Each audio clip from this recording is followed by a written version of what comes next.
Hello everyone, this is Sakshi Bishnoi and welcome to Magnet Brains, एक ऐसा channel जहां पर आपको मिलते हैं 4 to 12 क्लास तक के सारे सब्जेक्ट्स के वीडियोस बिल्कुल free of cost. So students, अब हम क्या पढ़ने वाले हैं? अब हम पढ़ेंगे relative measure of standard deviation. ठीक है, इसके पहले हमने अपना स्टैंडर्ड डिविएशन कंप्लीट किया, वेरिएंस कंप्लीट किया। ठीक है, वेरिएंस एंड स्टैंडर्ड डिविएशन के बीच का रिलेशन जो है वो भी आई गेस कि आप लोगों को अच्छे से क्लियर है। बहुत सिंपल सा रिलेशन था। वेरिएंस क्या होता है? स्टैंडर्ड डिविएशन का स्क्वायर। ठीक है, तो अब हम क्या देखेंगे स्टूडेंट्स? अभी जो हमने वेरिएंस और स्टैंडर्ड डिविएशन पढ़ा वो तो हो गए हमारे एब्सोल्यूट मेजर, लेकिन हमें पता है कि एब्सोल्यूट मेजर्स जो होते हैं वो हम दो सीरीज को अगर कंपेयर करना हो तो हम उनका यूज नहीं ले सकते, राइट? तो इसके लिए हमें क्या चाहिए? इसके लिए हमें चाहिए रिलेटिव मेजर्स। ठीक है, तो अब हमें क्या करना है स्टूडेंट्स? अब हमें अपने रिलेटिव मेजर्स फाइंड आउट करना है या रिलेटिव मेजर्स समझना है कि स्टैंडर्ड डिविएशन के रिलेटिव मेजर्स क्या होते होंगे। ठीक है, रिलेटिव मेजर्स का मोस्ट इंपॉर्टेंट एडवांटेज क्या होता है? वो ये होता है कि जो हमारे रिलेटिव मेजर्स होते हैं वो या तो रेशोज में या फिर फ्रैक्शंस में डिफाइन होते हैं। इट मीन्स कि यहाँ पर हम कोई भी यूनिट ऑफ मेजरमेंट को यूज नहीं करते हैं। तो जब यूनिट ऑफ मेजरमेंट नहीं होता है तो दो अगर सीरीज हैं जिनकी हमारी यूनिट्स डिफरेंट हैं अगर, तो उन दोनों को हम क्या कर सकते हैं? इजीली कंपेयर कर सकते हैं। उनके बीच में सिमिलैरिटीज डिससिमिलैरिटीज आराम से अच्छे से कंपेयर कर सकते हैं, देख सकते हैं। ठीक है, तो चलिए स्टूडेंट्स स्टार्ट करते हैं हमारे relative measures of standard deviation. समझते हैं कि क्या होते हैं, कैसे फाइंड आउट करना होता है हमें। सो क्या होता है? For comparing the dispersion of two और more series with different units it is necessary to compute the relative measures of standard deviation. ठीक है, यही चीज मैंने आप लोगों को बताई कि अगर दो या दो से ज्यादा सीरीज में हमें डिस्पर्सन को कंप्यूट करना है तो हम क्या करेंगे? हम उसका रिलेटिव मेजर फाइंड आउट करना पड़ेगा हमें, राइट? हम एब्सोल्यूट मेजर्स के थ्रू कैलकुलेशन नहीं कर सकते, हमें रिलेटिव मेजर्स फाइंड आउट करने होंगे। ठीक है, अब इसका कैलकुलेशन कैसे होता है? मतलब जो हमारा कोएफिशिएंट ऑफ स्टैंडर्ड डिविएशन है उसका फॉर्मूला क्या होता होगा? So coefficient of standard deviation is what? Sigma divided by x bar. Sigma मतलब ये वाला सिग्मा मतलब क्या? इसका मतलब standard deviation divided by x bar. X bar क्यों लिया है? मीन क्यों लिया है? बिकॉज स्टूडेंट्स हमारा जो स्टैंडर्ड डिविएशन है वो हमेशा मीन से ही कैलकुलेट होता है, राइट? इसलिए हम अपने जब कोएफिशिएंट को कैलकुलेट करेंगे तो हम उसे किससे डिवाइड करेंगे? मीन से ही कैलकुलेट करेंगे, मीन से ही डिवाइड करेंगे। ओके, ये हमने अपने मीन डिविएशन में भी ऐसे ही कुछ फॉर्मूलेज देखे थे कि आपका मीन डिविएशन जो है वो न्यूमरेटर में लीजिए और डिनोमिनेटर में क्या लेंगे? जिस एवरेज से आप कैलकुलेट कर रहे हैं। वही सेम चीज हम अपने स्टैंडर्ड डिविएशन में देख रहे हैं। ठीक है, कि स्टैंडर्ड डिविएशन को लीजिए आप आपके न्यूमरेटर में और डिवाइड किससे करेंगे? डिवाइड करेंगे हम अपने अर्थमेटिक मीन से। मीन से क्यों करेंगे? क्योंकि मीन ही हमारा एक एवरेज है जिससे स्टैंडर्ड डिविएशन कैलकुलेट किया जाता है। ठीक है, it is also known as standard coefficient of dispersion. ठीक है, इसका जो हमारा कोएफिशिएंट ऑफ स्टैंडर्ड डिविएशन है इसका अनदर नेम क्या है? इसका अनदर नेम है स्टैंडर्ड कोएफिशिएंट ऑफ डिस्पर्सन। ठीक है, आई होप कि आप लोगों को क्लियर होगा। नाउ स्टूडेंट्स देखो, हम लोगों ने स्टैंडर्ड डिविएशन पढ़ा और वेरिएंस पढ़ा, दोनों का जो कैलकुलेशन है वो ऑलमोस्ट सेम ही है। वेरिएंस में करना क्या है? स्टैंडर्ड डिविएशन का स्क्वायर करना है। तो पूरा जो स्टैंडर्ड डिविएशन का कैलकुलेशन है पहले स्टैंडर्ड डिविएशन निकालो फिर उसका स्क्वायर निकालो, राइट? तो ये कैलकुलेशन सेम है, दोनों का मतलब भी ऑलमोस्ट सेम ही होता है, राइट? वेरिएंस जो है और जो स्टैंडर्ड डिविएशन वो क्लोजली रिलेटेड है, वो एक ही चीज के लिए यूज हो रहे हैं। वेरिएंस जो है वो हमें वेरिएबिलिटी दिखा रहा है, स्टैंडर्ड डिविएशन जो है वो हमें बता रहा है कि कितना डिविएटेड है। एक ही चीज हो रही है, वो नेम अलग अलग हो रहे हैं, थोड़ा सा कैलकुलेशन अलग है, बाकी एक ही हम बोल सकते हैं। तो हम बोल सकते हैं कि जो हमारा वेरिएंस है वो हमारे स्टैंडर्ड डिविएशन का एक पार्ट है। ठीक है, मतलब पार्ट ही समझ लीजिए, दोनों एक दूसरे के पार्ट हैं।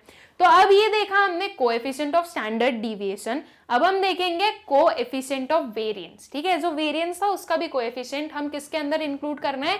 अपने relative measures of standard deviation में। ठीक है, तो अब कोएफिशिएंट ऑफ वेरिएंस क्या होता है? पहले तो ये किसने दिया या ये किसने यूज किया? तो ये यूज किया कार्ल पियर्सन ने।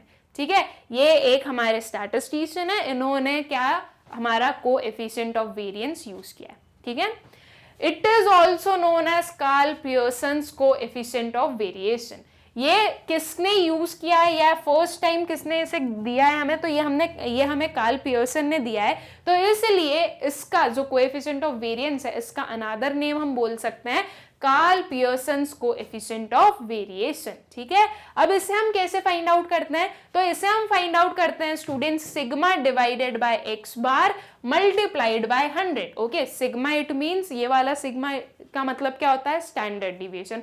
So standard deviation divided bye arithmetic mean multiplied by 100। अब हम देख सकते हैं कि ये वाला जो है इतना पोर्शन, ये हमने किस में देखा, तो ये हमारा स्टैंडर्ड डिविएशन का कोएफिशिएंट भी था, right.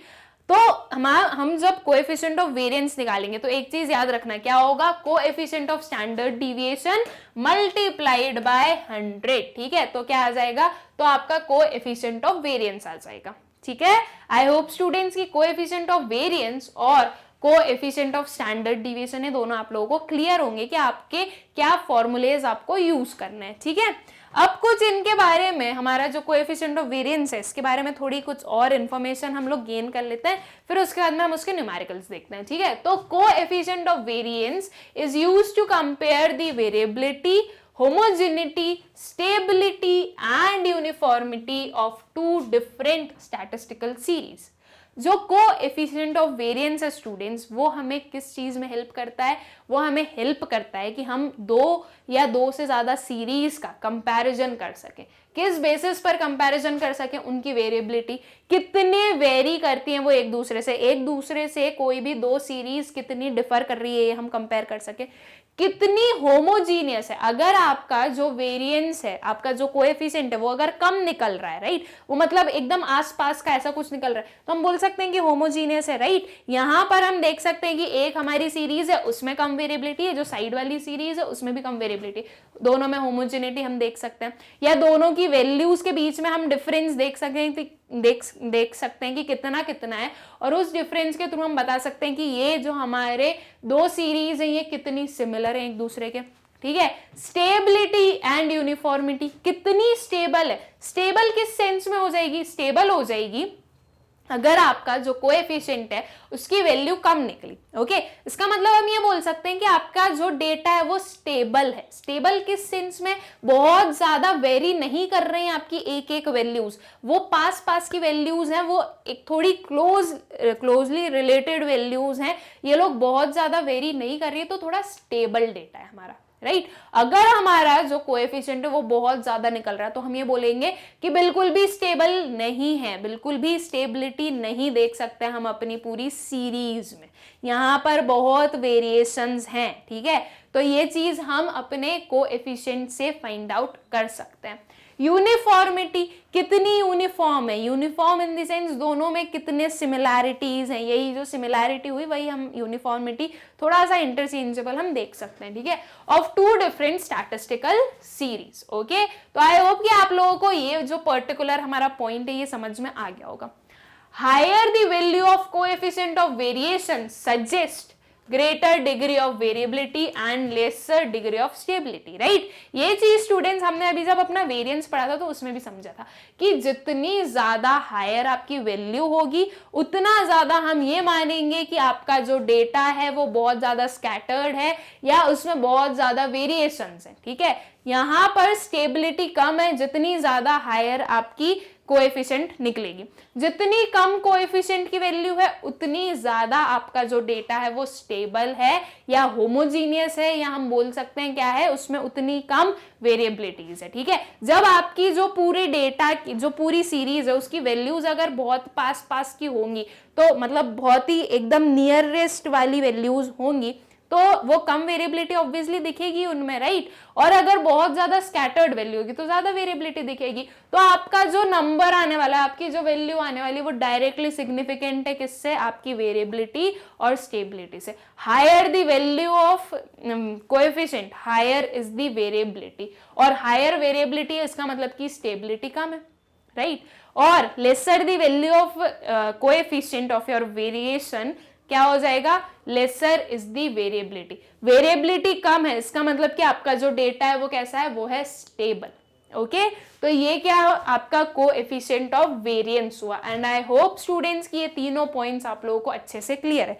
Coefficient of variance and coefficient of standard deviation में डिफरेंस क्या है? सिर्फ इतना ही डिफरेंस है कि जो हमारा कोएफिशिएंट ऑफ स्टैंडर्ड डिविएशन है उसमें आप मल्टीप्लाई कर दो 100 का, तो क्या हो जाएगा आपका कोएफिशिएंट ऑफ वेरिएंस बन जाएगा। ओके, बाकी कुछ भी डिफरेंस नहीं है, बाकी सेम फॉर्मूला है।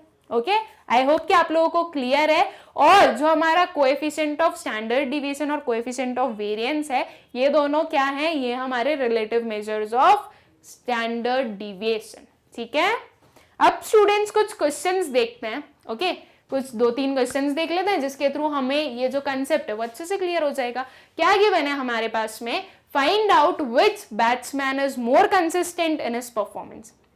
एक डेटा गिवन है और हमें बोला है ये दो बैट्समैन है, batsman A and batsman B. हमें ये बोला है कि आपको ये फाइंड आउट करना है कि कौन सा बैट्समैन ज्यादा कंसिस्टेंट है। ओके, ज्यादा कंसिस्टेंट है इसका मतलब क्या? आपका जो कोएफिशिएंट निकलने वाला है वो आपका हायर वैल्यू होनी चाहिए, लोअर वैल्यू होनी चाहिए? लोअर वैल्यू होनी चाहिए। लोअर वैल्यू क्यों होनी चाहिए? लोअर वैल्यू का मतलब होता है कि अगर आपका लोअर वैल्यू निकला है इसका मतलब कि आपका जो डेटा है वो स्टेबल है, उसमें कम वेरिएशंस है। स्टेबल है इसका मतलब क्या हुआ? कंसिस्टेंट है, राइट? स्टेबिलिटी हम कंसिस्टेंसी बोल सकते हैं कि कंसिस्टेंट वही होगा जो स्टेबल होगा। जो बहुत ज्यादा इधर उधर भागने वाला कोई नंबर होगा अगर, तो वो थोड़ी ना स्टेबल होगा, राइट? और ना ही वो कंसिस्टेंट होगा। तो जिसकी हमारी कम वैल्यू निकलने वाली है वो बैट्समैन क्या होगा? वो होगा हमारा स्टेबल, मतलब कि कंसिस्टेंट। ओके, अब देखो जो हमारी कंसिस्टेंसी है स्टूडेंट्स, हम कैसे चेक करेंगे? अब यहाँ पर सबसे पहली बात ये आती है कि आपको समझ में कैसे आया कि आपको कोएफिशिएंट फाइंड आउट करना है। तो सिंपल सी चीज है, कैसे समझ में आया कि कैसे कोएफिशिएंट फाइंड आउट करना है? दो बैट्समैन दिए और हमें बोला कि इन दोनों के बीच में हमें कंपैरिजन करना है कि कौन ज्यादा कंसिस्टेंट है। तो कंपैरिजन हम अपने कोएफिशिएंट से ही फाइंड आउट कर सकते हैं, राइट? इसलिए हम बिल्कुल बोल सकते हैं कि यहाँ पर हमें क्या करना है? यहाँ पर हमें अपना कोएफिशिएंट फाइंड आउट करना है। ओके, अब क्या हमारे पास में डेटा गिवन है हम वो देखते हैं। एवरेज स्कोर गिवन है और स्टैंडर्ड डिविएशन गिवन है। एवरेज स्कोर का मतलब होता है आपका मीन, राइट? एवरेज किसी भी चीज का एवरेज मतलब क्या? Arithmetic mean. तो स्कोर का मीन गिवन है और क्या गिवन है? और गिवन है हमारे पास में स्टैंडर्ड डिविएशन। तो अब देखो हमारा जो फॉर्मूला होता है कोएफिशिएंट फाइंड आउट करने का, उसमें दो वैल्यूज की नीड होती है, एक होता है स्टैंडर्ड डिविएशन, एक होता है अरिथमेटिक मीन। हमारे पास में दोनों वैल्यूज हैं, तो हम क्या कर सकते हैं? हम दोनों वैल्यूज को, ये जो डायरेक्ट वैल्यूज गिवन है, इसे अपने फॉर्मूला में पुट करेंगे और हम चेक कर सकते हैं कि कौन ज्यादा कंसिस्टेंट है। ठीक है, तो ये आपके एवरेज स्कोर है 46 एंड 50 और स्टैंडर्ड डिविएशन कितना है? 25.5 एंड 24.43। ओके, हमें डायरेक्टली देके रखा है, कोई एक्स्ट्रा कैलकुलेशन करने की हमें नीड ही नहीं है। तो हमारे आंसर्स क्या आने वाले हैं हम वो देखते हैं। Coefficient of standard deviation, actually हम यहाँ पर क्या कैलकुलेट कर रहे हैं? हम यहाँ पे कैलकुलेट कर रहे हैं अपना कोएफिशिएंट ऑफ वेरिएशंस। ठीक है, वेरिएशंस जब हम कैलकुलेट करते हैं तो क्या होता है? आपकी जो भी वैल्यू है वो परसेंटेज में चेंज हो जाती है। परसेंटेज में इसलिए चेंज हो जाती है क्योंकि यहाँ पे हम केस में मल्टीप्लाइड बाय 100 कर देते हैं, तो आपकी जो भी वैल्यूज आएंगी वो क्या हो जाएगी? परसेंटेज में चेंज हो जाएगी। Okay, so coefficient of variation है स्टूडेंट्स, ये स्टैंडर्ड डिविएशन नहीं है। ओके, ये बाय मिस्टेक स्टैंडर्ड डिविएशन आ गया यहाँ पे लिखा हुआ, लेकिन यहाँ पर क्या आने वाला है? वेरिएंस आने वाला है, कोएफिशिएंट ऑफ वेरिएशन। ओके, ये पर्टिकुलर फॉर्मूला होता है हमारा कोएफिशिएंट ऑफ वेरिएशन का, standard deviation divided by x bar multiplied by 100। तो जब बैट्समैन ए की बात हो रही है तो बैट्समैन ए की स्टैंडर्ड डिविएशन है 25.5 और जो एवरेज स्कोर है वो कितना है? 46। ओके, तो क्या आएगा? 25.5 डिवाइडेड बाय 46 मल्टीप्लाइड बाय 100। ठीक है, हम क्या करेंगे? हम डायरेक्टली पहले इन दोनों को डिवाइड कर देंगे, उसको मल्टीप्लाइड बाय 100 कर देंगे और अपना जो परसेंट आएगा वो फाइंड आउट कर देंगे। ओके, या फिर अगर आप लोगों को ये इजी लग रहा है कि हम पहले इन्हें सॉल्व करेंगे तो आप इन्हें भी सॉल्व कर सकते हो, कोई इशू नहीं है। लेकिन देखो इन्हें सॉल्व करने में 46 और 100 को सिंप्लीफाई करने में क्या प्रॉब्लम आएगी वो मैं बताती हूँ। ये कैंसिल हुआ हमारा कितना? 2। अगर मैं 2 के टेबल से कैंसिल कर रही हूँ इसे, तो ये हो जाएगा मेरा 23 और ये हो जाएगा 25। अब देखो कैलकुलेशन कॉम्प्लेक्स बन गया।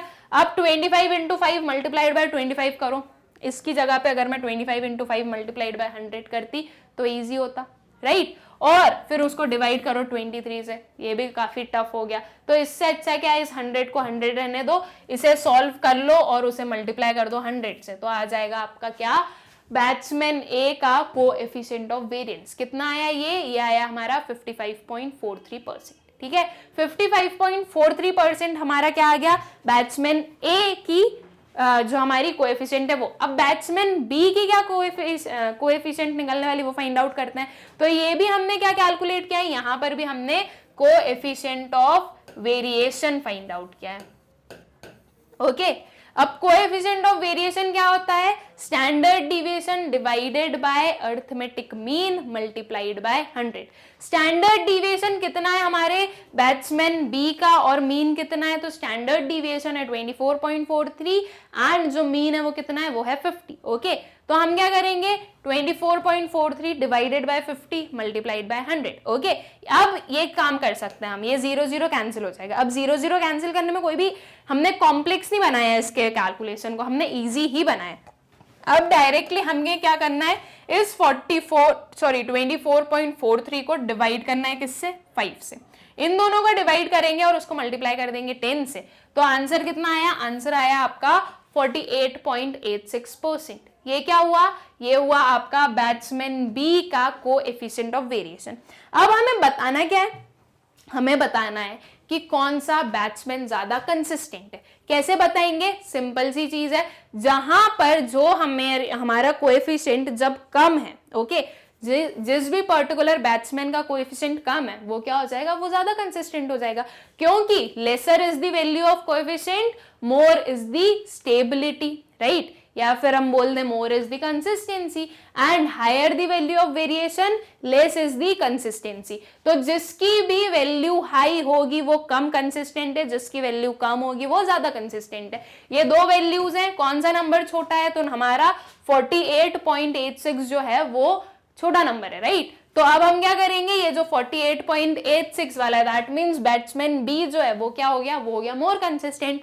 तो हम उसे एक स्टेटमेंट में नोट डाउन कर देंगे, batsman B is more consistent in performance as his coefficient of variation is less than that of batsman A. ठीक है, अब देखो, अब कोएफिशिएंट ऑफ वेरिएशन था तो कंपैरिजन में इजी हुआ ना, हमने परसेंटेजेस फाइंड आउट कर लिए और हमने कंपेयर कर दिया। अब अगर इसकी जगह पे मैं स्टैंडर्ड डिविएशन फाइंड आउट करती तो ये स्टैंडर्ड डिविएशन गिवन है हमारे पास में। क्या इनमें से आप कुछ भी बता पा रहे हो, नहीं बता सकते। हो सकता है कि इसका जो यूनिट ऑफ मेजरमेंट है वो और कुछ और इसका यूनिट ऑफ मेजरमेंट और कुछ हो, पॉसिबल है ना। ये हो सकता है ये कुछ बॉल्स के बेसिस पर हमें बता रहे हो और ये हमें विकेट्स के बेसिस पर बता रहे हो, तो यहां पर ये डिफरेंस आ जाएगा। इसलिए हम क्या करते हैं, इसलिए हम अपने कोएफिशिएंट को फाइंड आउट करते हैं। ओके, आई होप स्टूडेंट्स कि ये आप लोगों को क्लियर होगा। बहुत इजी है ना कोएफिशिएंट फाइंड आउट करना, स्टैंडर्ड डिविएशन फाइंड आउट करना हम ऑलरेडी सीख चुके हैं। अब हमें सिर्फ कोएफिशिएंट ही तो निकालना है। कोएफिशिएंट में करना क्या है, स्टैंडर्ड डिविएशन को डिवाइड कर दो मीन से और मल्टीप्लाई कर दो 100 से, तो हमारा कोएफिशिएंट ऑफ वेरिएंस निकल जाएगा। और अगर हम मल्टीप्लाइड बाय 100 नहीं करेंगे तो कोएफिशिएंट ऑफ स्टैंडर्ड डिविएशन निकल जाएगा, राइट। आई होप कि आप लोगों को क्लियर होगा स्टूडेंट्स। अब एक और क्वेश्चन देखते हैं, क्या है, coefficient of variation of two series are 58% and 69%. Their standard deviations are 21.2 and 15.6. What are their means? अब देखो क्या दिया है क्वेश्चन में, क्वेश्चन में हमें कोएफिशिएंट ऑफ वेरिएशन दिया है और क्या दिया है, और हमें दिया है स्टैंडर्ड डिविएशन, और फाइंड आउट करने के लिए क्या बोल दिया, फाइंड आउट करने के लिए बोल दिया हमें मीन। कर सकते हो, इजी है, बिल्कुल इजी है। कैसे इजी है, क्या हमारा फॉर्मूला होता है स्टूडेंट्स, देखो कोएफिशिएंट ऑफ वेरिएशन को मैं शॉर्ट फॉर्म में लिख रही हूं CV इज इक्वल्स टू, क्या हमारा फॉर्मूला होता है, standard deviation divided bye mean multiplied by 100, right, ये फॉर्मूला होता है। अब इसमें मेरे पास में CV गिवन है, स्टैंडर्ड डिविएशन गिवन है, 100 तो है ही, सिर्फ हमारा x बार गिवन नहीं है। तो जब इतनी सारी चीजें गिवन है, इतनी सारी वैल्यूज गिवन है, तो मैं x बार को फाइंड आउट कर सकती हूँ, इजी है ना। x बार को ले जाओ अपने लेफ्ट हैंड साइड में, ओके, ये स्टैंडर्ड डिविएशन को एज इट इज रखो, ये जो CV है इसको डिनोमिनेटर में ले आओ, ये CV आ जाएगा, मल्टीप्लाइड बाय 100 कर दो, तो ये इस पर्टिकुलर वे में हमारा x बार निकल जाएगा। दैट मीन्स मीन्स निकल जाएंगे, हमारे मीन निकल जाएंगे, दोनों जो हमारी सीरीज है उनके लिए, ठीक है, इजी है ना। वैल्यूज गिवन है, बस करना है क्या है, इधर से उधर शिफ्टिंग करनी है और कुछ भी नहीं करना है। तो आई होप कि आप लोगों को समझ में तो आ गया है कैसे सॉल्व करना है। अब इसका क्या करेंगे हम, अब इसका हम आंसर फाइंड आउट करते हैं, दैट इज हमारा मीन क्या होने वाला है, हम वो फाइंड आउट करते हैं। ठीक है, वेरिएशंस, कोएफिशिएंट ऑफ वेरिएशंस कितने गिवन है, ये गिवन है 58 एंड 69 और इनके स्टैंडर्ड डिविएशंस हैं 21.2 एंड 15.6। ओके, देखते हैं कि मीन क्या निकलेगा स्टूडेंट्स।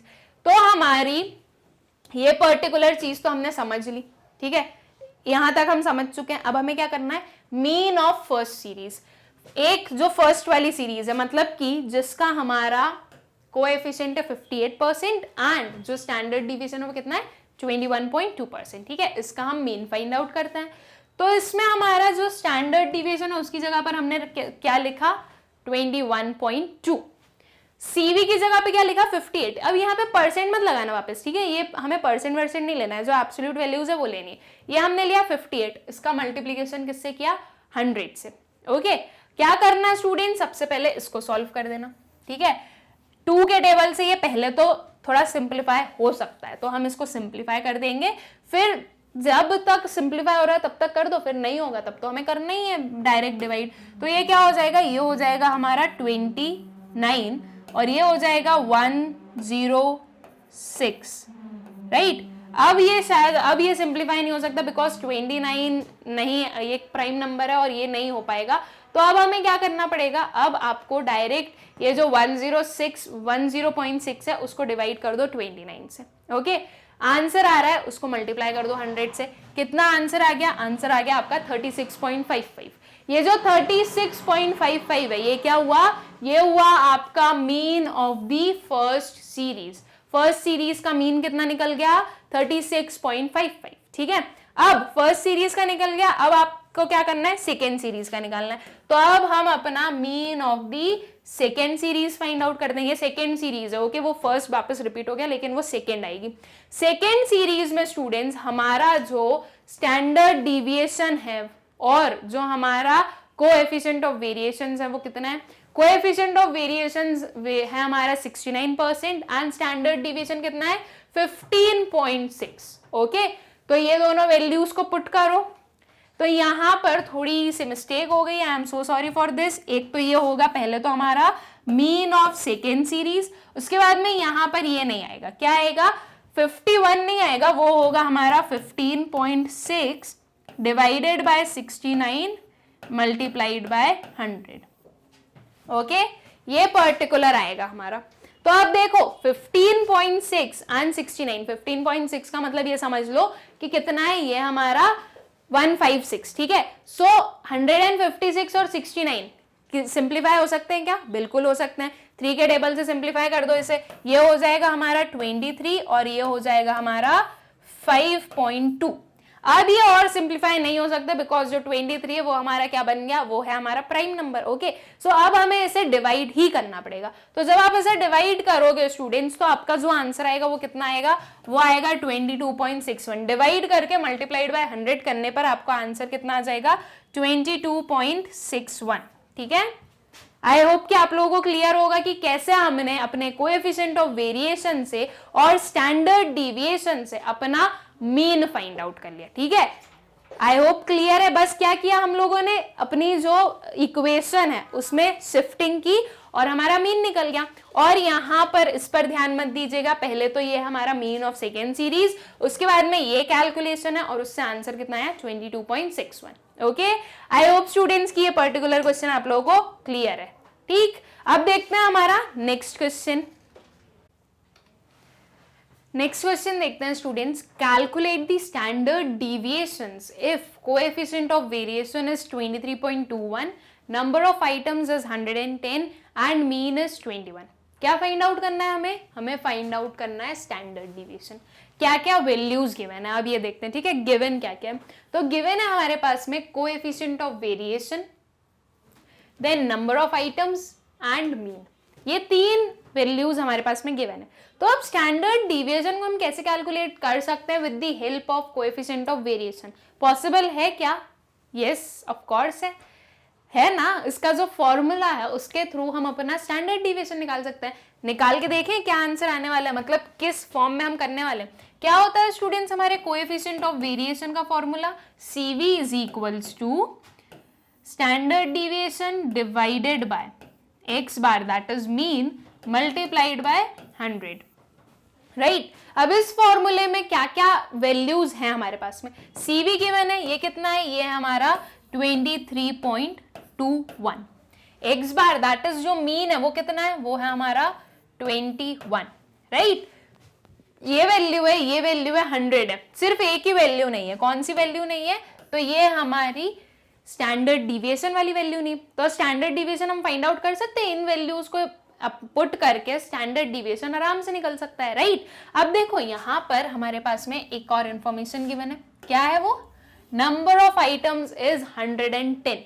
अब ये नंबर ऑफ आइटम्स 110 क्यों दिया, सिंपल सी चीज है, कंफ्यूज करने के लिए। और क्यों दिया, नीडेड ही नहीं है हमारे नंबर ऑफ आइटम्स, फिर भी हमसे बोला गया है, मतलब हमारे क्वेश्चन में गिवन है नंबर ऑफ आइटम्स, तो ये क्यों दिए गए स्टूडेंट्स, ये सिर्फ और सिर्फ हमें कंफ्यूज करने के लिए। देखो आपका जो स्टैंडर्ड डिविएशन का फॉर्मूला होता है उसमें n के यूज होता है, राइट। स्टैंडर्ड डिविएशन के फॉर्मूले में n आता है, सेम, बस उन्होंने क्या बोला कि उन्होंने थोड़ा सा कंफ्यूज करने के लिए कि अब ये n का क्या करना है। जो स्टूडेंट्स हैं, जो बच्चे हैं, वो लोग ये सोचेंगे कि अच्छा ये क्वेश्चन में गिवन है तो इसका भी कुछ यूज होगा, ऐसे ही थोड़ी ना दिया होगा, तो बस माइंड से खेलना, कंफ्यूज करना और कुछ नहीं है। तो आपको ध्यान ही नहीं देना है, आपको आता है ना, आपको आपके कंसेप्ट क्लियर रखना है, आपके कंसेप्ट क्लियर रहेंगे तो आपको कोई प्रॉब्लम ही नहीं होगी, ओके। तो आप लोग इसे इजीली फाइंड आउट कर सकते हैं। जो आपका CV है दैट इज जो कोएफिशिएंट ऑफ वेरिएशन है उसका ये फॉर्मूला होता है, ओके। इस फॉर्मूले में आपके पास में CV गिवन है, x बार गिवन है और 100 तो खुद ही नंबर है तो उसमें कुछ गिवन होने की नीडेड ही नहीं है। क्या नहीं गिवन है, तो नहीं गिवन है हमारे पास में स्टैंडर्ड डिविएशन, तो इसे हम फाइंड आउट कर लेंगे, ओके, इजी है। ये जो वैल्यूज हैं यहाँ पर जो हमें गिवन वैल्यूज है दैट इज CV की जगह पे हम क्या लिखेंगे 23.21 और x बार की जगह पर हम क्या लिख देंगे 21, एंड जो स्टैंडर्ड डिवीजन है उसे एज इट इज रहने देंगे और हम इसे सॉल्व कर देंगे तो हमें मिल जाएगा अपना स्टैंडर्ड डिविएशन, ठीक है। देखते हैं क्या आंसर आने वाला है। Coefficient of standard deviation is equals to क्या होगा, standard deviation divided by x bar multiplied by 100। ये जो है ये क्या है, ये है हमारा कोएफिशिएंट ऑफ वेरिएशन, ओके। जहां पर मल्टीप्लाइड बाय 100 आए उसको समझ जाना है कि वो कोएफिशिएंट ऑफ वेरिएशन है, कोएफिशिएंट ऑफ स्टैंडर्ड डिविएशन नहीं है, ओके। जब स्टैंडर्ड डिविएशन का कोएफिशिएंट निकालते हैं तो उसमें 100 का मल्टीप्लिकेशन नहीं होता है, ठीक। ये है अब वही चीज की जो अभी मैंने आप लोगों को बताई, ये हमने अपनी वैल्यूज पुट कर दी। अब क्या करेंगे, ये जो आपका सिग्मा है दैट इज जो स्टैंडर्ड डिविएशन है उसको एज इट इज रहने दो, बाकी की जो वैल्यूज हैं उन्हें हम शिफ्ट कर देते हैं, ठीक है। इस 21 को हम कहाँ ले आएंगे, यहाँ ले आएंगे, और इस 100 को डिवीजन में लेंगे, तो क्या आ गया हमारे पास में, ये particular I 23.21 multiplied by 21 divided by 100। अब सबसे पहले क्या करोगे, सबसे पहले इसे मल्टीप्लाई करना। एक शॉर्ट फॉर्म, एक शॉर्टकट बताऊं आप लोगों को इसे मल्टीप्लाई करने का। देखो क्या वैल्यू है हमारे पास में 23.21, इसको मल्टीप्लाई किससे करना है 21 से। अब अगर आप आपके जो अभी तक ट्रेडिशनल मेथड में आप जो मल्टीप्लिकेशन करता है, अगर आप उसमें मल्टीप्लिकेशन करोगे तो आप कैसे करोगे, आप कुछ ऐसे करने वाले हो, राइट, इस फॉर्म में करोगे। अब मैं इसको मल्टीप्लाई करूं तो ये क्या आएगा, ये आएगा मेरा 12.32 और यहाँ पे वो हमें क्रॉस करते हैं, फिर ये होता है हमारा इस पर्टिकुलर वे में, राइट। ऐसे ही आंसर आता है ना हमारा, ये कुछ इस वे में आएगा क्या हमारा आंसर, राइट। 2321 मल्टीप्लाइड बाय 21 करूंगी तो ऐसे आएगा, आप इस फॉर्म में करने वाले हो। अब अगर मैं इसको ऐसे नहीं करूं, थोड़ा सा डिफरेंट, थोड़ा सा अलग वे में करूं, थोड़ा इजी वे में, तो कैसे कर सकती हूँ, ये जो 20 है स्टूडेंट्स, इसको मैं 2 पार्ट्स में डिवाइड कर सकती हूँ। कैसे डिवाइड कर सकती हूँ, 20 और 1 में, राइट। अगर मैं 20 + 1 करूंगी तो मेरा 21 आता है, तो मैंने अपने 21 को डिवाइड किया कैसे 20 + 1 में। इट मीन्स कि अब मुझे क्या करना है, अब मुझे करना है 23.21 multiplied by 20 plus 23.21 multiplied by 1, okay. अब देखो 2 का मल्टीप्लीकेशन करना इजी है, लास्ट में एक 0 लगा देना, राइट। 2 का मल्टीप्लीकेशन करना इजी है ना। 21 को आप अगर मैं बोलूं कि नहीं आप सिर्फ ना मुझे बाय ऑब्जर्वेशन बता दो कि 21 और इसका मल्टीप्लाई करके क्या आंसर आएगा, तो आप मुझे नहीं बता सकते। लेकिन अगर मैं आपको बोलूं कि ये जो नंबर है इसमें 2 का मल्टीप्लीकेशन करके बिना पेन पेपर को यूज करे 2 का मल्टीप्लीकेशन करके बता दो कि क्या आंसर आएगा, तो आप बता सकते हो, इजीली बता सकते हो। 2 2 से 4 हो गया, आप बोल दोगे मैडम 4 6 4 2, ये आएगा हमारा आंसर 2 से मल्टीप्लाई करने पे, राइट। क्या आया, वापस से रिपीट कीजिए, 4 6 4 2 एंड 20 है तो एक 0 भी इंक्लूड करो, ठीक है, ये आया। अब ये हो गया हमारा इन दोनों को मल्टीप्लाई करके, 1 से मल्टीप्लाई करोगे तो as it is same number आने वाला है, तो उसे एज इट इज लिख दो। कितना आया ये, 2 3 2 1, इन दोनों के बीच में एडिशन का साइन है, इन दोनों को ऐड कर दो, तो क्या हो गया ये 1 4 7 8 4, राइट। यही पर्टिकुलर आंसर वहां पे देख लीजिए सेम आ रहा है, 4 8 7 4 1 4 8 7 4 1, दोनों में सेम आंसर आया। तो जब ऐसे कोई बड़े बड़े नंबर्स आ जाए ना तो उनको क्या कर लिया करो, उन्हें आप थोड़े से छोटे कर लो। जैसे कि देखो अगर 35 आ गया तो 35 को हम कैसे कर सकते हैं, 35 को हम कर सकते हैं 30 + 5, ठीक है, इस वे में कर लो।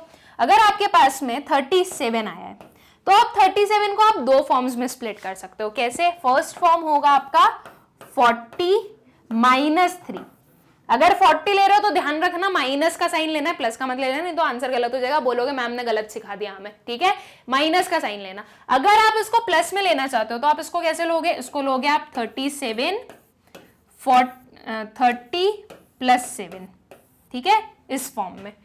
पर अब ये 7 से मल्टीप्लीकेशन यार थोड़ा बड़ा हो जाएगा, 3 से मल्टीप्लीकेशन थोड़ा इजी है और 4 से मल्टीप्लीकेशन भी इजी है, तो माइनस वाला ले लो। क्या हो गया, माइनस करते भी तो हमें आता है, जैसे हमने इसे ऐड किया वैसे हम कोई भी नंबर को माइनस भी कर सकते हैं, ठीक है। तो इस पर्टिकुलर फॉर्म में आप लोग क्या फाइंड आउट कर सकते हो स्टूडेंट्स, आपके जो सिंपल मल्टीप्लीकेशन है ना वो। अब देखो अगर मैं डायरेक्ट ये 23.21 × 21 इतना पूरा करना पड़ा, इसकी जगह पर ये 21 की जगह पर कोई बड़ा नंबर होता, 53 होता, 64 होता, तो बहुत ज्यादा हो जाता, राइट। तो क्या करो, बस उसको डिवाइड कर लो, 60 है तो 64 है अगर, तो डिवाइड कर लो 60 + 4, ठीक है, दोनों में जो जो आंसर आ रहे हैं दोनों को प्लस कर दो। अगर ये वाली टेक्निक आप यूज करते हो स्टूडेंट्स, तो एक काम करना, एग्जाम में जाने से पहले इसे बहुत अच्छे से प्रैक्टिस कर लेना, ठीक है। और ये जो पर्टिकुलर ट्रिक है ना, ये तो आप अच्छे से सीख ही जाओ। इन फ्यूचर आपने कोई भी कॉम्पिटिटिव्स दिए अगर, तो आप लोगों को बहुत स्पीड में करना पड़ेगा, तब ऐसे कोई बड़े बड़े नंबर्स आ जाएंगे ना तो आप ऐसे मल्टीप्लीकेशन नहीं कर पाओगे। 3 डिजिट नंबर्स आ गए, 4 डिजिट नंबर्स आ गए मल्टीप्लीकेशन में, तो उन्हें भी हम जैसे हमने इन्हें 2 पार्ट्स में डिवाइड किया, वैसे हम 4 डिजिट 3 डिजिट नंबर्स को भी डिवाइड कर सकते हैं। अब देखो जैसे कि अगर मेरे पास में कोई नंबर आया है कि आपको मल्टीप्लीकेशन करना है, यही नंबर लेते हैं 2321, ठीक है, ये है 2321 मल्टीप्लाइड बाय हमारा जो नेक्स्ट नंबर है वो क्या है 8564, इन दोनों का मल्टीप्लीकेशन करना है। तो अब ये स्प्लिट हो सकते हैं, कैसे स्प्लिट हो जाएंगे, देखो ये जो 8564 है इसे हम कैसे स्प्लिट कर सकते हैं, 8000 + 500 + 60 + 4, अगर मैं इन सबको प्लस करूं 8000 + 500 + 60 + 4, तो यही आ रहा है, राइट। इस नंबर के हम 4 मल्टीप्लीकेशन निकाल देंगे, 8000 से कर दो, 500 से कर दो, 60 से कर दो, 4 से कर दो, आंसर निकल सकता है, राइट। अगर मैं इसको डायरेक्ट इन दोनों नंबर्स को उस फॉर्मेट में मल्टीप्लाई करूंगी तो बहुत ज्यादा टाइम लगेगा। अगर ये आपको बड़ा नंबर लग रहा है, इसे डिवाइड नहीं करना, तो ये 2000 वाले को डिवाइड कर दो 4 पार्ट्स में, ये क्या हो जाएगा, ये हो गया हमारा 2320 और 1, इन सबको ऐड कर देना, ठीक है, तो भी आपका आंसर सेम ही आ जाएगा, ओके। तो हमें जितने छोटे ट्रिक्स हो सकते हैं ना उतने अच्छे से करना चाहिए। तो आई होप सो कि ये वाली जो ट्रिक है ये आप लोगों को समझ में आ गई होगी। हो सकता है कि आप में से बहुतों को पता भी हो कि मैम ऐसे भी होता है मल्टीप्लीकेशन, जिसे पता है बहुत अच्छी बात है, ऐसे ही करा करो, जैसे नहीं पता है आई होप सो कि आप लोग सीख गए होंगे कि कैसे हमें मल्टीप्लीकेशन करना होता है, ठीक है। ऐसे जब बड़े बड़े नंबर्स आ जाए तो ये ट्रेडिशनल फॉर्म से मत मल्टीप्लाई किया करो, किस फॉर्म से किया करो, इस फॉर्म से, और इसे हैबिट बना लो, ये आपको इन फ्यूचर भी काम आएगा, ठीक है। तो आई होप सो कि आप लोगों को समझ में आ गया होगा। बाप रे, मैं कहाँ स्टैटिस्टिक्स पे मैथमेटिक्स पे पहुंच गई, हम स्टैटिस्टिक्स पढ़ रहे हैं, मैं आपको मैथ्स पढ़ाने लग गई कि ऐसे ऐसे कर लीजिए। लेकिन आई होप सो कि ये जो मैंने पढ़ा है वो बेनिफिशियल होगा आपके लिए, आप लोग उसे यूटिलाइज करोगे और सही आंसर्स तक भी लाओगे। ठीक है, बस एक चीज याद रखना कि प्रैक्टिस करना स्टूडेंट्स, मैंने आपको बता दिया, आपने जाके कर दिया तो हो सकता है कोई ना कोई मिस्टेक हो जाए। आप प्रैक्टिस करोगे आपको समझ में आएगा, जितनी ज्यादा प्रैक्टिस करोगे उतने अच्छे समझ में आएगा। ठीक है, तो हमने इन दोनों को मल्टीप्लाई किया तो हमने क्या देखा कि हमारा आंसर क्या आया था, आंसर आया था हमारा कुछ 48741, राइट, ये कुछ आंसर आया था। यहाँ पे हमें डेसिमल लगाना है, दो वैल्यूज हैं, राइट, दो वैल्यूज के पहले आया हमारे डेसिमल और इस साइड कोई डेसिमल है ही नहीं, तो हम अपने दो वैल्यूज के पहले डेसिमल लगा देंगे। तो ये आ जाएगा 487.41। इसको डिवाइड करो किससे, 100 से। 100 से डिवीजन का मतलब क्या, जितने जीरोज है, मतलब अगर नीचे कोई भी ऐसे नंबर से डिवीजन हो जिसमें हमारे जीरो जीरोज आते हो, तो जितने जीरोज हैं उतने नंबर के पहले आपको क्या लगाना है, डेसिमल। अब ऑलरेडी डेसिमल तो है, दो जीरोज हैं तो दो प्लेसेस उसकी शिफ्ट कर दो। किस साइड, आपको लेफ्ट साइड मूव करना है। ओके, ये 1 प्लेस हुई, ये सेकेंड प्लेस हुई, तो ये क्या आएगा 4.874, ये आएगा आपका coefficient of standard deviation, sorry ये आएगा आपका क्या, स्टैंडर्ड डिविएशन, क्योंकि हमने यहाँ पे क्या कर दिया था स्टूडेंट्स, हमने यहाँ पे अपनी शिफ्टिंग कर दी थी वैल्यूज की, सिर्फ हमारे पास में स्टैंडर्ड डिविएशन बचा था। तो स्टैंडर्ड डिविएशन कितना आ जाएगा हमारा, वो हमारा आ जाएगा 4.874। ओके, आई होप स्टूडेंट्स कि आप लोगों को ये चीज क्लियर है। और आप लोगों को एक और चीज बता दूं मैं, वैसे तो आप लोगों को पता होगी लेकिन फिर भी अब मैं उसे भी क्लैरिफाई कर ही देती हूँ। अगर डिवाइड में 100 है तो आपके जो डेसिमल्स हैं वो लेफ्ट हैंड साइड पर जाते हैं। ठीक है, ये कहाँ शिफ्ट होते हैं, लेफ्ट हैंड पर शिफ्ट होते हैं। और अगर मल्टीप्लाइड में 100 है तो कहाँ शिफ्ट होंगे, राइट में शिफ्ट होते हैं डेसिमल्स। ठीक है, ये हमेशा याद रखना, मतलब 100 से आई मीन कि वो 10, 100,000, 10,000 कितना भी हो सकता है जिसमें जीरो जीरोज हो। तो अगर डिवाइड में जीरो जीरोज का कुछ आ रहा है तो लेफ्ट में आपके डेसिमल को शिफ्ट कीजिए, और अगर आपके मल्टीप्लाई में जीरो जीरोज आ रहा है तो उसे डेसिमल्स को राइट में शिफ्ट कीजिए। ठीक है, आई होप कि ये चीजें तो शायद आप लोगों को पता होगी ये वाली तो, लेकिन फिर भी मैंने बता दी तो उसमें कोई डिसएडवांटेज नहीं है, वो आपका वापस ब्रश अप हो गया। ठीक है, आई होप स्टूडेंट्स कि आप लोगों को ये क्वेश्चन क्लियर होगा, हमने कैसे सॉल्व किया, एंड वो जो मैंने मल्टीप्लिकेशन सिखाया वो भी क्लियर होगा, एंड आप लोग उस मल्टीप्लिकेशन का यूज भी करने वाले हो, ऐसा आई होप सो। ठीक है, तो चलिए अब चलते हैं हमारे नेक्स्ट क्वेश्चन पर। क्या क्वेश्चन गिवन है हमें, calculate variance and coefficient of variance from the following data. ये एक हमारी पास में डेटा गिवन है, क्या करना है हमें वेरिएंस फाइंड आउट करना है और कोएफिशिएंट ऑफ वेरिएशन करना है। वेरिएंस का मतलब क्या होता है, वेरिएंस कैसे फाइंड आउट करते हैं हम, वेरिएंस को हम फाइंड आउट करते हैं स्टैंडर्ड डिविएशन का स्क्वायर करके, राइट, स्टैंडर्ड डिवीजन का स्क्वायर करके करते हैं।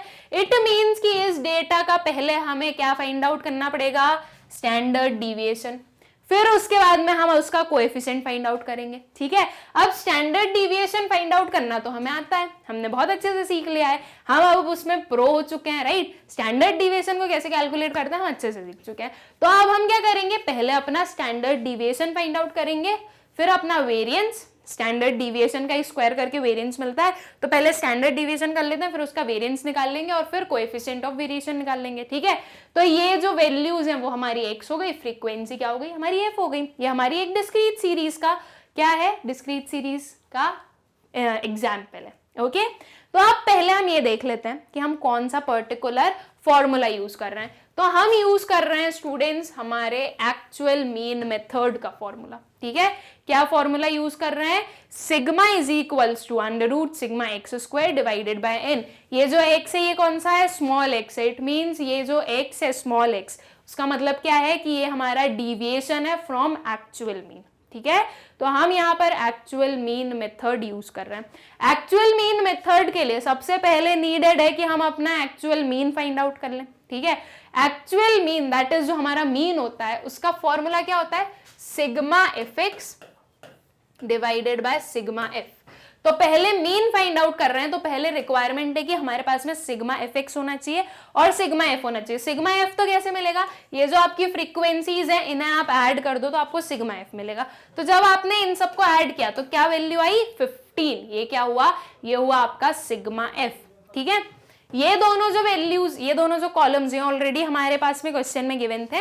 अब हम अपने थर्ड कॉलम का फॉर्मेशन कर रहे हैं। इस साइड वाले कॉलम्स पर अभी आप ध्यान ही मत दो, हम क्या कर रहे हैं, अपने थर्ड कॉलम का फॉर्मेशन करते हैं। क्या चाहिए हमें, सिग्मा एफ एक्स। तो सिग्मा एफ एक्स के लिए हमें पहले एफ एक्स निकालना पड़ेगा। ये हमारे एफ एक्स का कॉलम है। ओके, एफ एक्स का मतलब क्या हुआ, ये आपकी वैल्यूज है एक्स, ये आपकी फ्रीक्वेंसीज है एफ, इनका मल्टीप्लीकेशन कर दो तो आपके पास में एफ एक्स आ जाएगा।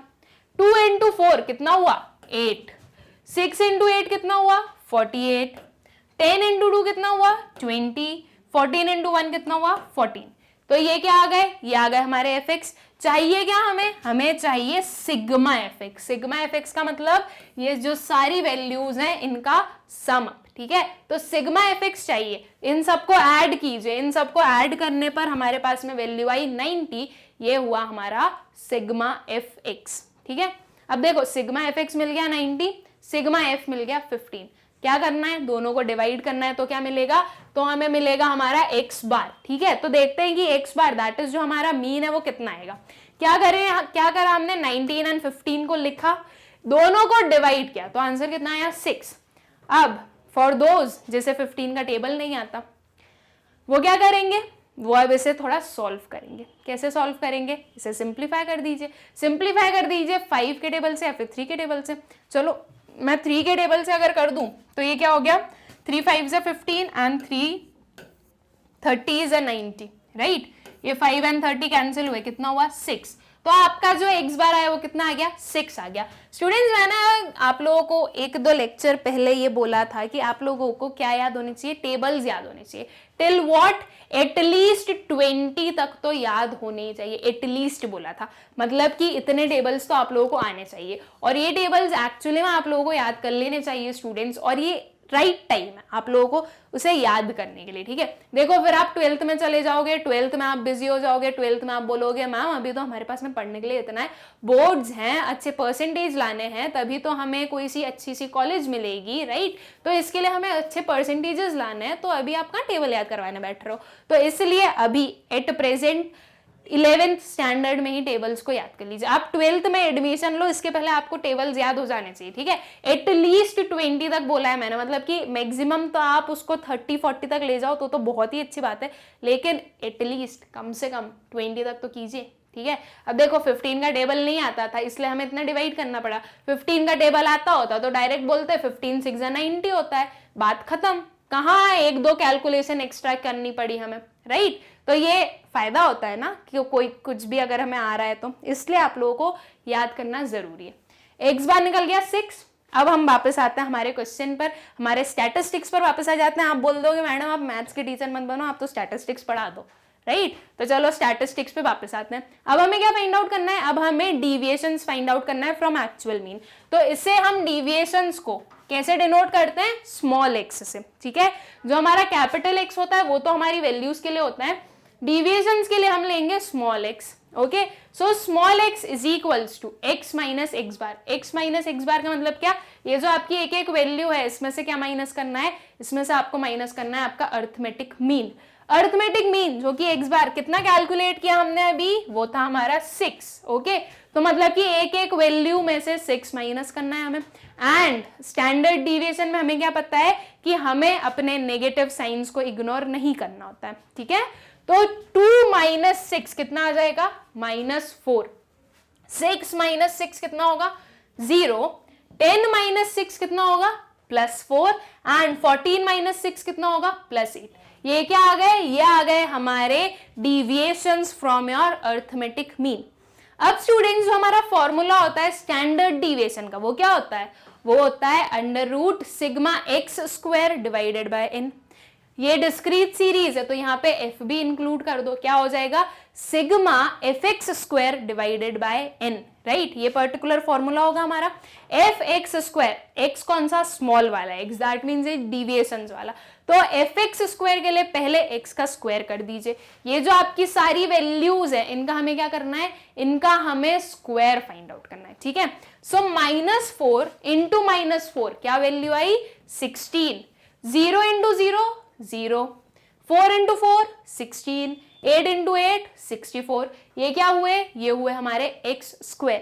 x² मिल गए, तो अब हमें चाहिए क्या, हमें चाहिए sigma fx²। Sigma f x square के लिए पहले हमें एफ और एक्स स्क्वायर चाहिए होगा, मतलब कि ये जो आपके एक्स स्क्वायर है ये और ये जो आपकी फ्रीक्वेंसी है, इन दोनों का आपको क्या करना है, मल्टीप्लीकेशन करना है। तो आपको क्या मिलेगा, एफ एक्स स्क्वायर मिलेगा, जो लास्ट वाला कॉलम है हमारा, ठीक है। तो हम करते हैं स्टूडेंट्स, ओके, इनका मल्टीप्लीकेशन करके पहले एफ एक्स स्क्वायर निकालते हैं। सो 4 इंटू 16 कितना आया, 64। 8 इंटू 0 कितना हुआ, 0। 2 इंटू 16 कितना हुआ, 32 एंड 1 इंटू 64 कितना हुआ, 64, ठीक है। ये सारी वैल्यूज किसकी आई, ये आई हमारी एफ एक्स स्क्वायर की, ठीक है।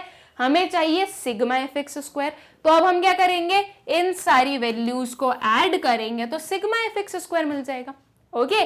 तो ऐड कर दीजिए स्टूडेंट, 64 प्लस 32 प्लस 64 कितना आया, ये आया आपका sigma f x square is equals to 160, ठीक। आई होप कि आप लोगों को इतना एडिशन तो आता ही है, राइट। होप क्या, मैं कुछ भी बोलने लगी, अब एडिशन तो आप लोगों को आता ही है। इन तीनों नंबर्स को आप ऐड कर दोगे, क्या आ गया आपका 160, सिग्मा एफ एक्स स्क्वायर आ गया 160। एन का मतलब क्या होता है डिस्क्रीट सीरीज का, सिग्मा एफ हमारे पास में कितना है 15। दो वैल्यूज की रिक्वायरमेंट है, दोनों वैल्यूज हमने फाइंड आउट कर ली। तो अब हम क्या करेंगे, अपने फॉर्मूला में अप्लाई करेंगे, दोनों वैल्यूज को पुट करेंगे।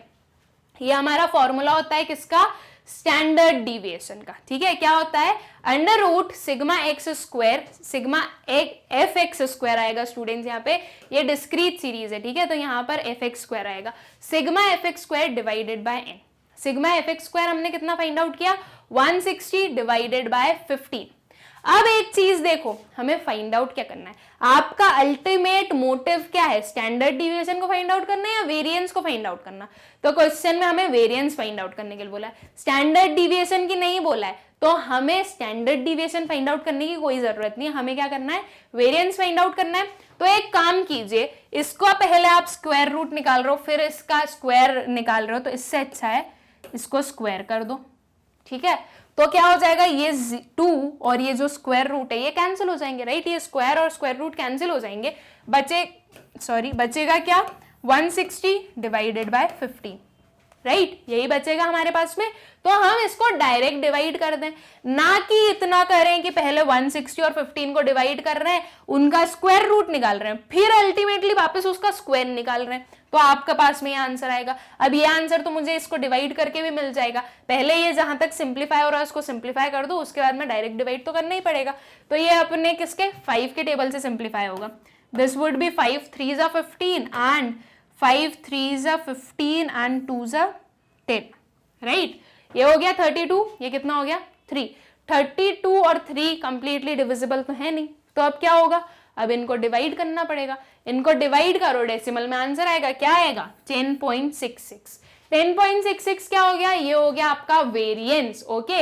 अब देखो यहाँ पर हम एक कैलकुलेशन से बचे ना, पहले आप इसका रूट निकालते हैं, ये आंसर आता। रूट निकालने में एक तो बहुत दिमाग खराब होता है पहले तो, राइट। बहुत इतना कैलकुलेशन करो, देखो कौन सा नंबर आ रहा कौन सा नहीं आ रहा, है ना। अब रूट के लिए कोई स्मॉल ट्रिक नहीं है, तो मैं आपको बता भी नहीं सकती, आपको करना ही पड़ेगा रूट को वैसे सॉल्व जैसे हमने अभी तक सीखा है अपनी प्रीवियस क्लासेस में।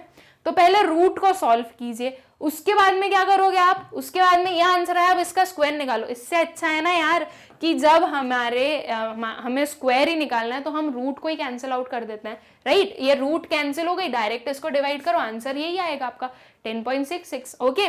तो 10.66 क्या हुआ, ये हुआ हमारा वेरिएंस। अब हमें एक और चीज कैलकुलेट करने के लिए बोली गई, क्या थी वो, कोएफिशिएंट ऑफ वेरिएंस, राइट। तो कोएफिशिएंट ऑफ वेरिएंस कैसे निकालते हैं, standard deviation divided by x bar multiplied by 100। अब देखो, अब वापस फंसे हम, अब हमें चाहिए स्टैंडर्ड डिविएशन, और स्टैंडर्ड डिविएशन तो हमारे पास है नहीं, क्योंकि हमने क्या किया था, हमने थोड़ी सी होशियारी दिखाई थी और हमने क्या किया, यहाँ पर रूट को कैंसिल कर दिया स्क्वायर से, तो रूट हमने फाइंड आउट ही नहीं किया, हमने डायरेक्ट वेरिएंस फाइंड आउट कर दिया था, राइट। तो आपका वेरिएंस कितना आया, कोई इशू नहीं है उसमें, वेरिएंस कितना आया, आपका वेरिएंस आया था 10.66, राइट। तो अब इस 10.66 का रूट निकाल दो, तो क्या आ जाएगा, तो आपका आ जाएगा स्टैंडर्ड डिविएशन, ठीक है। तो जब आप अल्टीमेटली वापस रूट तो निकालना ही पड़ेगा, क्या करें, ओके। तो जब आप इसका रूट निकालोगे 10.66 का, तो रूट कितना आ रहा है स्टूडेंट्स, रूट आ रहा है आपका 3.2659। ओके, यह आपका आया है स्टैंडर्ड डिविएशन। अब हमारा जो कोएफिशिएंट ऑफ वेरिएंस है वो क्या होता है, standard deviation divided bye arithmetic mean multiplied by 100। Standard deviation कितना है, 3.2659, ठीक है। तो ये हमने लिया 3.2659 डिवाइडेड बाय अर्थमेटिक मीन, ये हुआ 6 मल्टीप्लाइड बाय 100। इसको आपने सॉल्व किया तो आपके पास में आंसर कितना आया, आंसर आया है 54.43%, ठीक है। 6 और ये जो हमारा न्यूमरेटर है ये कंप्लीटली डिविजिबल है ही नहीं, बिकॉज वो जो न्यूमरेटर है वो एक ऑड नंबर है, और ऑड और इवन नंबर कैसे कंप्लीटली डिविजिबल हो सकते हैं। तो आंसर तो पॉइंट में ही आना है। आंसर कितना आया, 54.43, ठीक है। 54.43% बना हमारा कोएफिशिएंट ऑफ वेरिएशन। अब देखो स्टूडेंट्स, हमने यहाँ पर अपना ये जो एक्चुअल मीन मेथड यूज किया है, इसका फायदा क्या हुआ, आपको अल्टीमेटली कहां जाना था, coefficient of variance find out करने के लिए। अब देखो कोएफिशिएंट ऑफ वेरिएंस में नीड किसकी होती है, तो इसमें नीड है हमारे एक्स बार की। इट मींस कि आपको मीन तो कैलकुलेट करना ही पड़ेगा, राइट। तो अब जब हम स्टैंडर्ड डिविएशन कैलकुलेट कर रहे हैं तो कोई और मेथड से कैलकुलेट करने से अच्छा है कि हम एक्चुअल मीन से ही कर देते हैं, बिकॉज एक्चुअल मीन तो हमें कैलकुलेट करना ही पड़ेगा। इसलिए हम क्या करेंगे, इसलिए हम यहाँ पर एक्चुअल मीन मेथड का यूज करेंगे। ये कुछ लॉजिक्स हैं जो कि आप लोगों को अप्लाई करने पड़ेंगे। अब देखो यहाँ पर देखा हमने कि कोएफिशिएंट फाइंड आउट करना है वेरिएंस का, एक्चुअल मीन तो लगेगा ही लगेगा, तो एक्चुअल मीन मेथड से फाइंड आउट करो ना, क्यों हम कोई और मेथड से फाइंड आउट करें। अगर मैंने डायरेक्ट मेथड से भी फाइंड आउट कर लिया, मेरा ये क्या, मेरा स्टैंडर्ड डिविएशन, तो direct method is okay, like उसमें तो मीन का यूज होता है तो वहां पे चल जाएगा। लेकिन अगर मैं शॉर्टकट मेथड या स्टेप डिविएशन मेथड पर गई तो उसमें हमें मीन तो कैलकुलेट करना ही नहीं होता है, उसमें तो अज्यूम्ड मीन होता है। तो फिर उसमें पहले हम उतनी कैलकुलेशन करें, उसके बाद में अज्यूम्ड मीन, उसके बाद में हम एक्चुअल मीन कैलकुलेट करें। इसलिए हम क्या करेंगे, हम अपने एक्चुअल मीन वाली मेथड ले लेते हैं ना, एक्चुअल मीन फाइंड आउट करो, अपना स्टैंडर्ड डिविएशन फाइंड आउट करो, और जो आंसर है वो फाइंड आउट कर लो, ठीक है। तो क्या आ जाएगा, आपका कोएफिशिएंट ऑफ वेरिएंस भी निकल जाएगा और वेरिएंस आपका निकल ही गया। ओके, आई होप स्टूडेंट्स कि आप लोगों को क्लियर होंगे relative measures of standard deviation. Okay, ये कुछ रिलेटिव मेजर्स थे, इजी थे ना, कुछ भी नहीं करना होता है स्टूडेंट्स हमें रिलेटिव मेजर्स में। अभी तक जो हमने रिलेटिव मेजर्स पढ़े वो सारे इजी हैं, उसमें मेन यही रहता है कि आपका जो एब्सोल्यूट मेजर है उसे डिवाइड कर दो जिस भी एवरेज से आप आपका रिलेटिव आपका एब्सोल्यूट मेजर निकाल रहे हो, राइट। तो आपका क्या निकल जाता है, आपका रिलेटिव मेजर निकल जाता है। वही चीज हमने यहाँ पे भी की, एंड आई होप स्टूडेंट्स कि आप लोगों को क्लियर है कि कैसे हमने पूरा जो हमारा रिलेटिव मेजर है उसे सॉल्व किया, ठीक है। एक एक क्वेश्चन जो अभी मैंने करवाया वो आप लोगों को क्लियर है, आई होप सो। इजी सा कंसेप्ट था, कुछ भी ज्यादा ट्रिकी नहीं था। ओके, सब कुछ अपने माइंड का खेल है। आपने अगर पहले से सोच लिया कि स्टैटिस्टिक्स से खराब है तो आप, मैं कितनी भी कोशिश कर लूँ, आप ना स्टैटिस्टिक्स को अच्छा ही नहीं लगेगा आपको। लेकिन थोड़ा ऐसे लीनियंट रहना चाहिए कि चलो पढ़ के तो देखें तब तो अच्छा लगेगा। तो ऐसा थोड़ा रखोगे तो आपको एक एक चीज अच्छे समझ में आ जाएगी। तो स्टूडेंट्स, अब अभी तक हम लोगों ने बहुत सारे कंसेप्ट कर लिए, राइट। हमने न्यूमेरिकल्स भी बहुत सारे कर लिए लास्ट वाले चैप्टर में, इस चैप्टर में बहुत न्यूमेरिकल्स कर लिए हमने। एंड आई होप कि आप लोगों को एक एक चीज क्लियर है। ये जो भी न्यूमेरिकल्स हैं कुछ भी बहुत टफ नहीं है। यहाँ पर जो सबसे ज्यादा जरूरी है वो ये है कि चलो एक तो फॉर्मूलाज याद करने पड़ेंगे, तो उसके लिए मैंने आपको बता दिया कि क्या करना है। फॉर्मूलाज याद करने के लिए कभी भी मगअप मत करना, क्या करना, प्रैक्टिस करना, क्वेश्चंस की प्रैक्टिस करना, फॉर्मूले अपने आप याद हो जाएंगे, ठीक है। और सेकेंड चीज, आपके जो प्लस माइनस मल्टीप्लिकेशन डिवीजन है वो अच्छे से आने चाहिए। अब उसके लिए मैं आप लोगों का हेल्प नहीं कर सकती, राइट। उसमें तो अब आप लोगों को आपके ही लॉजिक्स लगाने पड़ेंगे, जो अभी तक आप सीखते आए हो वही करना पड़ेगा। आप फर्स्ट सेकेंड के स्टूडेंट नहीं हो कि मैं आप लोगों को सिखाऊंगी, इसलिए मैंने वो चीजें सिखाई भी नहीं आपको, राइट। तो वो आप लोगों को आती होंगी और आप लोग कर भी लेंगे उसे अच्छे से। विथ दिस स्टूडेंट्स, हमने क्या कंप्लीट कर लिया, हमने देखो कौन कौन से हमारे मेथड्स हैं वो कंप्लीट कर लिए। हम ये देखते हैं, हमने पढ़ लिया रेंज, हमने पढ़ लिया quartile deviation, mean deviation, standard deviation, इन सब के कोएफिशिएंट्स भी पढ़ लिए, राइट। बहुत सारे हमारे मेथड्स हो गए। नाउ स्टैंडर्ड डिविएशन का एक कंसेप्ट बचा है, कौन सा है वो, तो वो है हमारा कंबाइंड स्टैंडर्ड डिविएशन। स्टूडेंट्स, हम लोगों ने जब अर्थमेटिक मीन पढ़ा था तो हम लोगों ने देखा था ना कि अर्थमेटिक मीन का भी हम कंबाइंड मीन निकालते हैं, राइट। तो हमारा जो स्टैंडर्ड डिविएशन है वो किस पर बेस्ड है, वो बेस्ड है हमारे मीन पर, राइट। वैसे ही जैसे हमने मीन में अपना कंबाइंड मीन निकालना सीखा, वैसे हम स्टैंडर्ड डिविएशन में भी कंबाइंड स्टैंडर्ड डिविएशन देखेंगे, ठीक है, कि अगर 2-3 सीरीज हैं तो उनका कंबाइन करके स्टैंडर्ड डिविएशन कैसे फाइंड आउट किया जाता है, ये हम अपने नेक्स्ट वाले लेक्चर में समझेंगे। ओके, हमने 4 मेथड्स कर लिए, एक ही मेथड बचेगा हमारा, ये हमारा स्टैंडर्ड डिविएशन खत्म हो जाए उसके बाद में कौन सा बचेगा, वो बचेगा लॉरेंस कर्व, और फिर हमारा चैप्टर भी कंप्लीट हो जाएगा। तो ये समझिए कि हमारा ये जो चैप्टर है कंप्लीट होने ही वाला है, ज्यादा टाइम नहीं लगेगा, कुछ थोड़े बहुत वीडियोस और बनेंगे, एनसीईआरटी सॉल्यूशंस करेंगे और ये चैप्टर कंप्लीट हो जाएगा, और काफी हमारा कोर्स कंप्लीट हो जाएगा, 7 चैप्टर्स कंप्लीट हो जाएंगे। सिर्फ क्या बचेंगे हमारे कोरिलेशन इंडेक्स नंबर, तो वो भी हम स्पीड में कंप्लीट कर लेंगे। ओके, आई होप स्टूडेंट्स कि अभी तक मैंने आपको जितना भी पढ़ाया, मतलब कि सिर्फ ये वाला लेक्चर नहीं, पूरा स्टैटिस्टिक्स जो है वो अच्छे से क्लियर होगा आपको। इन केस आप लोगों को डाउट्स आते हैं, आप लोग मुझसे कमेंट सेक्शन में पूछ लिया करो, मैं आपको आंसर कर दूंगी। हाँ, मैं बिल्कुल लेट हो सकती हूँ थोड़ा आंसर करने में, थोड़ा सा पेशेंस बनाए रखना, मैं कर दूंगी आंसर, थोड़े थोड़े दिन में कर दूंगी, ठीक है।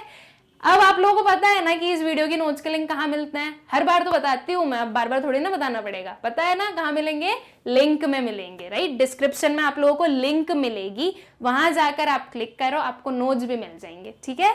आई होप कि आप लोगों को सब कुछ अच्छे से क्लियर है। एंड नेक्स्ट टॉपिक हमारा क्या होने वाला है, तो नेक्स्ट टॉपिक हमारा होगा combined standard deviation. Okay, thank you.